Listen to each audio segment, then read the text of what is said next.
할렐루야. 어떤 남자가 머리를 크게 다쳐서 수술을 하게 되었습니다. 수술을 마치고 깨어나 보니 수녀들이 환자를 돌보는 가톨릭 병원이었어요. 그래서 그곳에서 이제 치료를 받고 어느 정도 회복이 되자 하루는 원묵과 수녀가 이 남자를 찾아와서 치료비는 어떻게 정산할 계획이냐고 물었습니다. 그러자 이 남자가 아주 맹랑하게 하는 말이 가진 돈이 한 푼도 없다는 겁니다. 그러자 수녀가 다시 이야기하기를 혹시 그러면 도움을 청할 만한 가까운 친척은 없냐고 이렇게 물었어요. 그러자 이 남자가 하는 말이 일가 친척 중에 시집 못 간 누나가 하나뿐인데 그나마도 어디 성당에 수녀로 있다고 그렇게 이야기하는 거예요. 그 이야기를 듣고 원무과 수녀가 이 역정을 내면서 언성을 높였습니다. 수녀는 시집 못 간 여자가 아닙니다. 수녀는 하나님과 결혼한 사람입니다.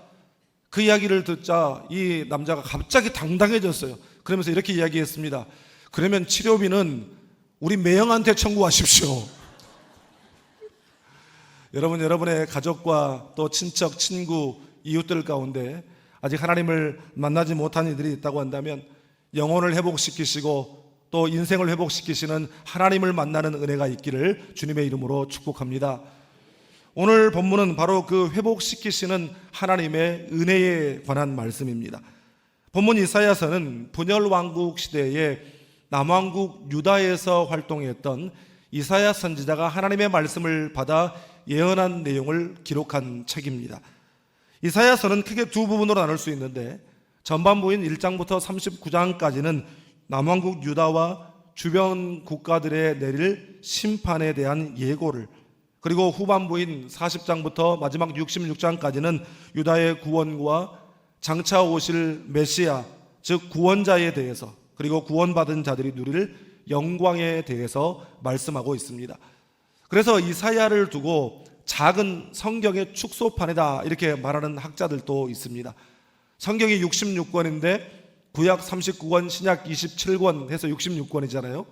이사야가 그대로 1장부터 39장까지 그렇게 이 유다의 심판, 주변 나라에 대한 심판의 메시지를 선포하고, 그 다음에 후반부인 27장에서는 이제 오실 메시아와 그분의 구원의 역사에 대해서 기록하고 있기 때문입니다.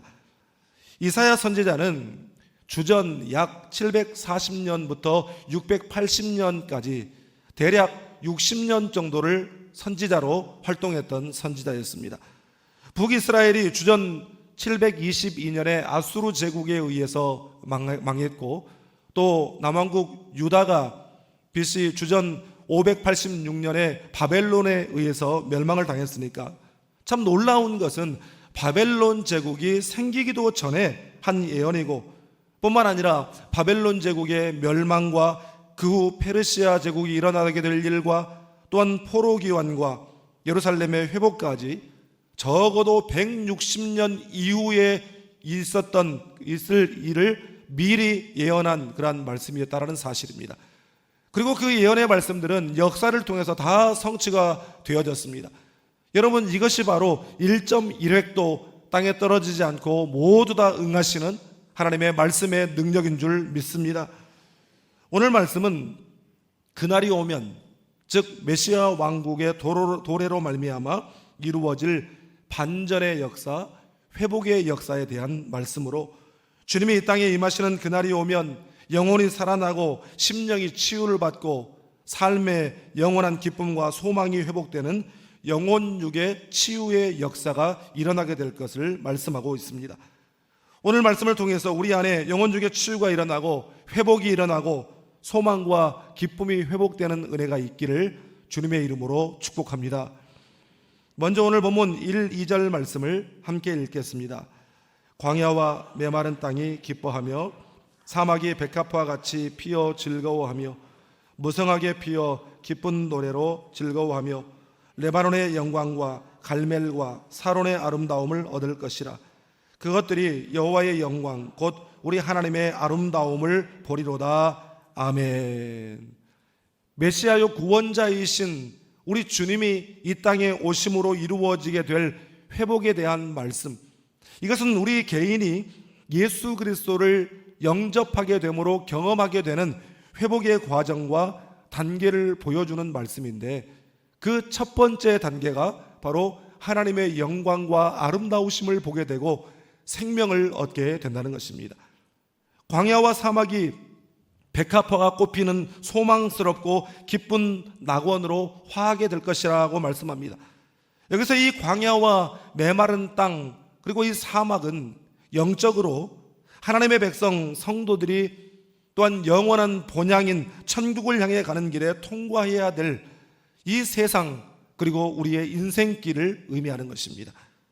2절에서 말씀하는 여호와의 영광, 곧 우리 하나님의 아름다움을 본다라고 하는 것은 하나님의 그 영광의 본체이신 예수 그리스도의 성육신을 가리키는 것인데, 주님이 이 땅에 오심으로 죄로 인해서 황폐해지고 아무런 소망도 찾아볼 수 없었던 죽음의 황무지와도 같았던 인간의 심령이 옥토와 같이 변하여 선하고 아름다운 열매를 맺고 또한 풍성한 소망을 누리게 된다라고 하는 말씀입니다. 여러분, 예수 그리스도께서 이 땅에 오시기 전에는, 우리의 심령에 그분이 오시기 전에는 우리의 심령은 온통 죄악으로 뒤덮이고 가리워져서 하나님의 영광을 볼 수가 없었어요.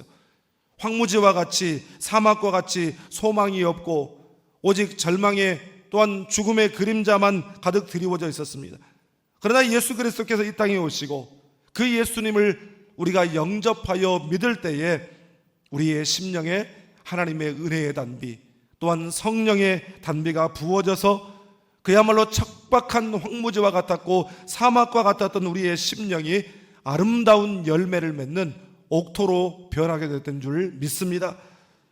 이어지는 3절과 4절 말씀은 예수 그리스도를 영접함으로 여호와의 영광을 보고 또한 생명을 얻은 성도들, 성령의 은혜로 굳게 선 성도들은 이제 그 은혜를 가지고 다른 이들, 이 다른 이들이라고 하는 것은 약한 이들, 두려워 떠는 이들, 흔들리는 이들을 붙잡아주고 세워줘야 된다라고 하는 것입니다. 예수 안에서 생명을 얻고 또 하나님의 그 영광의 아름다움을 보았으면 그것을 우리만 누리고 끝나는 것이 아니라 이제 그 은혜를 가지고 아직도 사망의 그늘에 앉아 죽어가는 수많은 사람들, 절망과 죽음의 황무지와 같은 인생에게 예수 생명을 전해야 될 사명이 우리에게 있다는 것입니다. 여러분, 쉰들러 리스트라고 하는 영화를 아실 거예요. 제2차 세계대전 중에 독일 나치가 유태인들을 대량 학살할 때에 자기 공장에 유태인 1100명을 취직시켜서 엄청난 돈을 들여서 죽음의 수용소 아우슈비츠로 가는 것을 막아낸 그 오스카 쉰들러라고 하는 독일인의 이야기입니다. 그가 살려낸 1100명의 유태인들의 이름이 적힌 명부가 바로 쉰들러 리스트죠. 그런데 영화의 엔딩 씬이 명장면인데, 전쟁이 다 끝난 다음에 이 쉰들러가 자기가 살려낸 사람들의 이름이 적힌 그 리스트를 이렇게 바라보면서 눈물을 흘리면서 이렇게 이야기합니다. 이 내 차, 괴테한테 이 차도 팔 수 있었을지 몰라. 내가 왜 안 팔았지? 10명은 더 구했을 거야. 이 금배지로 2명은 더 구할 수 있었어. 2명은 더 살릴 수 있었어. 최소한 한 사람 목숨 더 쳐줬을 거야. 최소한 1명은 더 빼올 수 있었어. 한 사람의 생명을 더 구할 수 있었어. 한 생명을. 그러면서 눈물을 흘리는 그 장면이 보는 이들로 하여금 큰 감동을 줍니다. 여러분, 예수님께서 이 땅에 오신 목적은 양으로 생명을 얻게 하고 더 풍성히 얻게 하려는 것이라고 말씀하셨습니다. 그러면 예수님이 머리가 되시고 주인 되신 이 땅에 있는 이 교회의 존재의 이유와 목적 또한 영혼 살리는 일인 줄 믿습니다. 그렇다면 우리 눈에 보이는 이 교회뿐만 아니라 우리 눈에 보이지 않는 교회, 하나님의 성전인 우리의 존재의 이유와 목적 또한 영혼 살리는 일, 생명 살리는 일이라는 사실을 여러분 기억할 수 있기를 바랍니다. 예수 이름이 온 땅에라고 하는 찬양이 있어요. 예전에 무슨 청소년 부서나 청년부에서 참 많이 불렀던 그런 찬양이었습니다.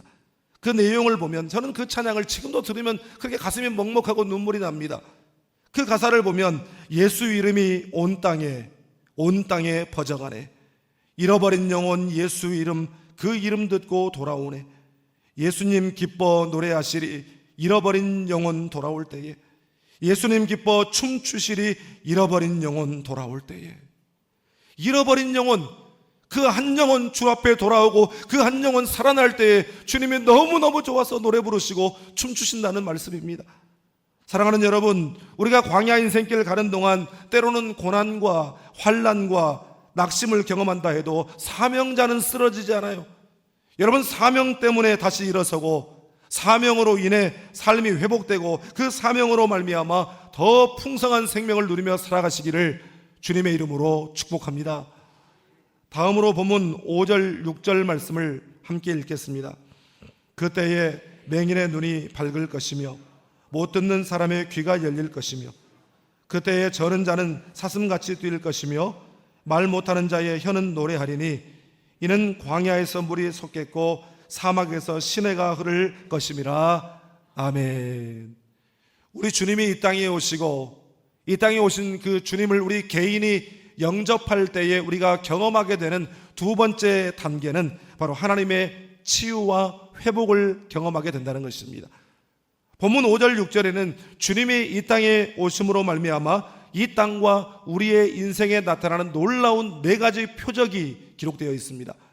하나는 우리의 영의 눈을 뜨게 하셔서 하나님의 영광을 보게 하시고, 그리고 우리의 영의 귀를 열어주셔서 하나님의 음성을 듣게 하시고, 죄악 사슬에 매여 있던 영적 장애를 거두어 주셔서 주님과 동행하게 하시고 주님의 발자취를 따라가게 하시고, 또한 입이 있어도 그 입으로 하나님을 찬양하지 못하고 늘 불평불만을 일삼고, 또한 사람들을 향해서도 험담하고 비난하고 정죄하던 그 입을 고쳐주셔서 하나님을 향하여 찬양하고 감사하게 하고 사람을 향하여 격려하고 치유하고 생명의 복음을 전하는 입으로 하나님께서 바꾸어 주신 줄 믿습니다. 6절 하반절에 이는 광야에서 물이 솟겠고 사막에서 시내가 흐를 것임이라. 여러분, 광야와 사막은 물이 너무너무 귀한 곳이죠. 사실 물이 없기 때문에 광야가 되고 사막이 된 거잖아요. 그런데 사막을 지나는 사람이 사막길을 지나가다가 저 멀리서 햇빛에 반사되어 빛나는 그 모래빛을 보고 물로 착각하고 그 물을 향해서 열심히 달려가요. 그런데 달려왔는데 또 저 멀리 있어서 또 달려갑니다.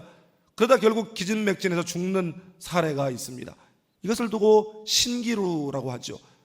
여러분, 이처럼 우리 광야 인생길에서 마치 우리의 목마름을 해결해 줄 수 있을 것처럼 유혹하는 세상의 것들은 다 신기루 같은 것들이에요.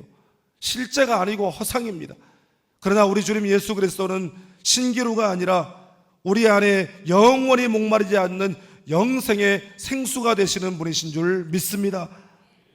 미국의 교육가인 제임스 하디슨이라고 하는 분이 쓴 Let's Touch라고 하는 책이 있습니다. 우리 한국에는 번역되지 않았습니다만 그 책에 이런 이야기가 있습니다. 인간은 접촉의 존재이다. 인간은 근본적으로 접촉의 존재이다. 인간은 접촉 없이는 창조될 수도 없다. 인간은 접촉이 없이는 살아갈 수도 없다. 인간은 하나님의 접촉과 부모의 접촉으로 지음받은 존재이다. 여러분, 틀림없는 이야기죠. 그래서 회복이란 이 터치, 접촉이 굉장히 중요한 것이에요. 어린아이들은 그 부모의 터치, 접촉 안에서 안정감을 가지고 자라납니다. 또한 상처를 입은 사람은 터치해줘야 돼요. 보듬어주고 또 어루만져주고 그럴 때 회복이 이루어지게 되는 것입니다. 여러분, 그런 것처럼 우리는 다 하나님의 회복의 터치가 필요한 사람들입니다. 그래서 저는 기도할 때마다 주여 긍휼히 여겨 주시옵소서, 불쌍히 여겨 주시옵소서, 주의 보혈의 손으로 어루만져 주시옵소서, 그렇게 기도하는 것입니다. 사랑하는 여러분, 우리는 모두 다 십자가에서 온 몸과 마음의 상처를 입으신 예수님께서 우리의 아픔, 우리의 눈물을 다 아시고 온몸으로 뜨겁게 우리를 안아주시고 우리를 어루만져 주심으로 치유시켜 주시고 회복시켜 주신 은혜를 받고 살아가는 사람들입니다. 우리 예수님은 그렇게 상처 입은 치유자가 되셨고, 그렇게 예수님으로 말미암아 치유를 경험한 우리들에게 너희도 나처럼 상처 입은 치유자로 살아가라고 말씀하십니다. 여러분, 세상에는 우리의 작은 사랑의 터치가 필요한 사람들이 너무너무 많이 있어요. 우리가 할 수 있는 작은 섬김과 나눔을 통해서 이웃들의 아픔 또한 그들의 상처를 어루만져 줌으로 치유하는 우리 모두가 될 수 있기를 주님의 이름으로 축복합니다. 마지막으로 본문 7절 8절 2절 말씀을 함께 읽겠습니다. 뜨거운 사막이 변하여 못이 될 것이며 메마른 땅이 변하여 원천이 될 것이며 승냥이에 눕던 곳에 풀과 갈대와 부들이 날 것이며 거기에 대로가 있어 그 길을 거룩한 길이라 일컫는 바 되리니 깨끗하지 못한 자는 지나가지 못하겠고 오직 구속함을 입은 자들을 위하여 있게 될 것이라. 우매한 행위는 그 길로 다니지 못할 것이며 아멘. 주님이 이 땅에 오심으로 또 오신 그 주님을 우리 개인이 영접하게 됨으로 경험하게 되는 세 번째 단계는 천국의 소망과 하늘의 기쁨으로 충만하게 된다는 것입니다. 하나님께서는 광야의 길을 만드시는데 대로를 만드시겠다라고 말씀하셔요. 그리고 그 대로는 거룩한 길이라 일컬어지게 되리라. 그래서 이 부분을 영어 성경 리빙 바이블은 The Holy Highway, 거룩한 대로라고 그렇게 번역했습니다. 이 길은 누구나 많은 사람들이 그 길을 갈 수 있도록 만들어 놓은 큰 길 대로입니다. 그러나 동시에 아무나 그 길은 갈 수 없다라고 말씀해요. 어떤 사람이 갈 수 없다고 말합니까? 첫째는 깨끗하지 못한 자가 가지 못한다. 이것은 부정한 자, 여전히 죄악을 끌어안고 살아가는 자, 그 길을 가지 못한다는 것입니다. 두 번째로는 우매한 자가 가지 못한다는 거예요. 미련한 자가 가지 못한다, 이런 이야기죠. 여러분, 이 말을 우리가 이렇게 배우지 못한 사람, 학식이 없는 사람, 똑똑하지 못한 사람 그 길로 못 간다, 이런 말로 오해하지 않기를 바랍니다. 여러분, 이것은 영적 진리에 대해서 무관심하거나 무지한 자를 말하는 거예요. 자기 지혜를 의지하고 자기 똑똑한 줄 알고 자기 자신을 믿고 살아가는 사람들, 자기가 세상에서 가장 똑똑한 줄 알고 살아가지만 하나님께서는 그를 우매한 자다, 어리석은 자다, 미련한 자다, 그렇게 말씀하시는 것입니다.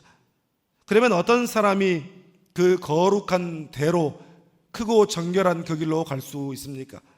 오직 구속함을 입은 자, 구속함을 받은 자만 그 길을 갈 수 있다라고 말씀하고 있어요. 그리고 그것을 그대로 10절에서는 속량함을 받은 자다, 이렇게 말씀하고 있습니다. 깨끗한 자만이 그 길을 갈 수 있다라고 말하는 게 아니에요. 원래 다 죄짓고 더럽혀진 사람들입니다. 그렇기 때문에 원래대로 한다면, 원칙대로, 공의의 기준대로 한다면 그 길로 갈 수 있는 사람이 단 한 사람도 없는데, 여러분, 누군가 이 길을 갈 수 있도록 대가를 지불해 주었기 때문에 이것을 속량함을 받은 자가 그 길을 갈 수 있다, 이렇게 말씀하고 있는 것입니다. 속량이라고 하는 이 말은요, 이 영어로 ransom 혹은 redemption이라고 하는 말을 사용합니다. 이 구속함을 받다라고 하는 히브리 말 가알, 그리고 속량함을 받다라고 하는 히브리 말 파다라고 하는 이 말은요, 둘 다 같은 의미를 가진 동의어예요. 그런데 이 가알이라고 하는 이 말의 명사형은 고엘입니다. 고대 히브리 사람들에게는요, 고엘 제도가 있었어요. 이 제도가 어떤 제도냐? 친족이 망하거나 노예가 되어서 팔려갔을 때에 가까운 친족 중에 한 사람이 그 값을 지불하고 그를 회복시켜 줄 때에 그 회복시켜준 그 사람을 두고 고엘이다, 이렇게 이야기를 하는 것입니다. 이 고엘이라고 하는 것은 예수 그리스도를 상징하는 것입니다. 예수 그리스도께서 우리의 그 죄악의 모든 값을 대신 다 치러주시고 우리를 신부로 삼아주셔서 하나님 안에서 자유함을 누리고 살게 만들어주신 것입니다. 여러분, 그래서 우리가 하나님께서 만들어 놓으신 그 거룩한 대로를 당당하게 걸어가고 있는 사람들인 줄 믿습니다. 10절은 우리가 그 거룩한 대로를 걸어갈 때에 이르게 될 도착지에 대해서 소개하고 있는데, 바로 시온에 이르게 된다라고 말씀하고 있어요. 여러분, 이 말씀은 궁극적으로 우리 모두가 돌아가게 될 우리의 영원한 본향 천국을 말씀하는 것입니다. 그 시온에 이르게 되면 거기에는 영원한 희락이 있고 기쁨과 즐거움이 있고 슬픔과 탄식이 사라질 것이라고 말씀하고 있어요. 이 내용이 요한계시록 21장 3절과 4절에 구체적으로 나와 있습니다. 우리 이 말씀을 함께 읽겠습니다. 내가 들으니 보좌에서 큰 음성이 나서 이르되 보라, 하나님의 장막이 사람들과 함께 있음에 하나님이 그들과 함께 계시리니 그들은 하나님의 백성이 되고 하나님은 친히 그들과 함께 계셔서 모든 눈물을 그 눈에서 닦아주시니 다시는 사망이 없고 애통하는 것이나 곡하는 것이나 아픈 것이 다시 있지 아니하리니 처음 것들이 다 지나갔음이로라. 아멘. 아프고 힘들게 살아왔던 우리의 눈물, 고통 속에서 신음했던 우리의 모든 눈물을 다 닦아주시고 안아주시는 곳이 바로 시온이라는 것입니다. 여러분, 여기에 우리의 소망이 있고 우리의 기쁨이 있어요. 그런데 이것은 우리가 죽어야만 가는 곳, 죽어야만 경험하게 되는 것이 아니라 이 땅에서 우리의 삶의 자리를 하나님이 통치하시는 하나님 나라로 만들어가게 될 때에, 주님과 함께하게 될 때에, 주님 안에 거하게 될 때에 이 땅에서도 이 소망과 기쁨을 누리며 살게 되는 줄 믿습니다. 여러분, 날마다 하나님의 말씀을 읽고 묵상하고 기도하는 매일 큐티를 통해 우리가 주 안에 거함으로 하나님께서 우리에게 보장해 주신 천국 소망과 하늘 기쁨을 누리며 살아가시기를 주님의 이름으로 축복합니다. 마음을 열어주는 101가지 이야기라고 하는 책에 가슴에 난 상처를 치료하는 법이라고 하는 글이 있습니다. 이 글은 실제로 라디오 청취자가 보낸 사연을 책으로 기록한 내용입니다. 어느 날 이 수지라고 하는 6살 난 아이가 있었는데, 어느 날 엄마에게서 옆집 아주머니가 최근 갑작스럽게 사랑하는 딸을 하늘나라로 떠나보내서 가슴이 아프니 이 아주머니를 위로할 방법을 너도 한번 생각해 보렴 이야기를 듣게 돼요. 이 6살밖에 되지 않은 여자아이가 그 말을 듣고 심각한 표정을 듣더니 갸우뚱 하더니 몇 분 후에 집으로 나가서 옆집 문을 두드렸어요. 그 집에서 슬픔에 잠겨있는 옆집 아주머니가 나왔습니다. 그때 그 아주머니를 향해서 그 고사리 같은 손으로 그 수지가 내민 것은 다름 아닌 일회용 반창고였습니다. 그리고 그렇게 아이가 이야기합니다. 가슴에 난 상처에 이걸 붙이세요. 그러면 금방 나을 거예요. 아주머니는 그 순간 목이 메이고 눈물이 왈칵 쏟아졌습니다. 그리고 눈물을 흘리면서 이렇게 말해요. 고맙다 수지야. 이 반창고가 이 아줌마의 가슴에 상처를 금방 낫게 해줄 거야. 그리고 가게에 가서 사진을 넣어 가지고 다닐 수 있는 이 열쇠고리를 하나 사서 사진 넣는 그 자리에 수지가 준 그 작은 반창고를 거기에 넣었습니다. 그것을 볼 때마다 자신의 상처가 조금씩 치료될 수 있게 하기 위함이었습니다. 헨리 나우이는 그의 책 상처 입은 치유자에서 이렇게 말했습니다. 상처가 없는 사람은 없다. 그저 덜 아픈 사람이 더 아픈 사람을 안아주는 것이다. 여러분, 이미 우리에게 오셔서 보혈의 능력으로 우리의 영혼을 회복시키신 예수 그리스도, 바로 그 주님 안에서 혼과 육의 치유와 또한 회복을 경험하고 천국 소망, 하늘의 기쁨을 누리며 살아갈 수 있기를 주님의 이름으로 축복합니다.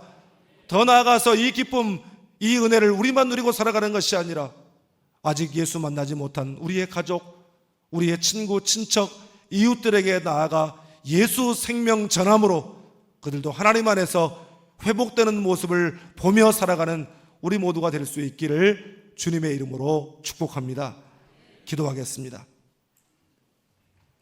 우리의 창조자, 구원자, 보호자, 인도자가 되시는